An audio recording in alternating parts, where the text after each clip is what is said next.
Guys, ఈరోజు మేము మట్టి పాత్రలు తీసుకొచ్చాము.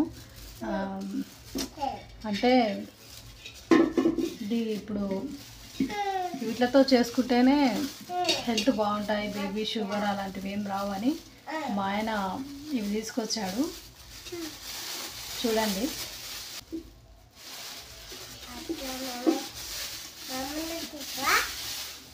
చూడండి ఫ్రెండ్స్, చాలా బాగున్నాయి.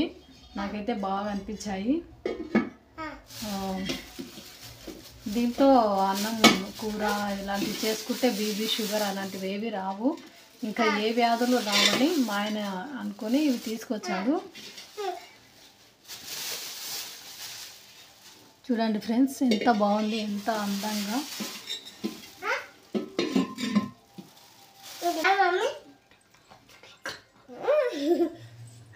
ఎంత బాగుంది చూడండి.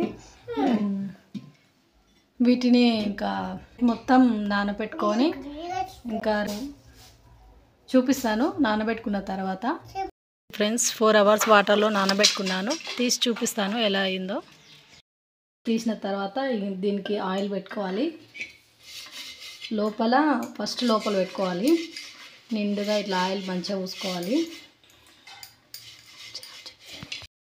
ఇట్లా నిండుగా మొత్తం పెట్టుకోవాలి ఆయిల్.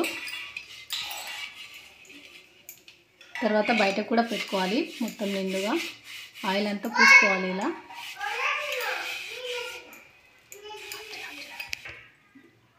ఇంకా దీన్ని కూడా సేమ్ అలాగనే పెట్టుకోవాలి. ఇట్లా నీట్గా మొత్తం లోపల బయట మొత్తం నూనె రాసుకోవాలి. లోపల అయిపోయింది, బయట ఇంకా మొత్తం ఆయిల్ పూసేసుకున్నాను. ఇంకా తర్వాత దీంట్లో వాటర్ వేసుకొని ఒక గంట సేపు మరిగించుకోవాలి. తీసిన తర్వాత దీనికి ఆయిల్ పెట్టుకోవాలి. ఫస్ట్ లోపల పెట్టుకోవాలి. నిండుగా ఇట్లా ఆయిల్ మంచిగా పూసుకోవాలి. స్టవ్ పైన పెట్టేసుకున్న తర్వాత కొంచెం దీంట్లో కొంచెం ఆయిల్ పోసుకోవాలి.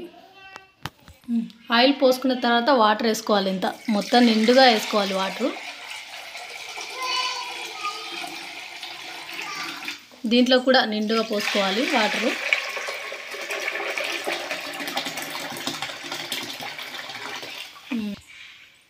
ఇలా వాటర్ మొత్తం నిండుగా పోసుకున్న తర్వాత ఈ క్యాప్స్ కూడా ఆయిల్ పెట్టుకోవాలండి. నేను పెట్టుకున్నాను. 2 క్యాప్స్కి ఆయిల్ పెట్టేసుకున్నాను. తర్వాత ఇది స్టవ్ పైన పెట్టేయాలి. ఇప్పుడు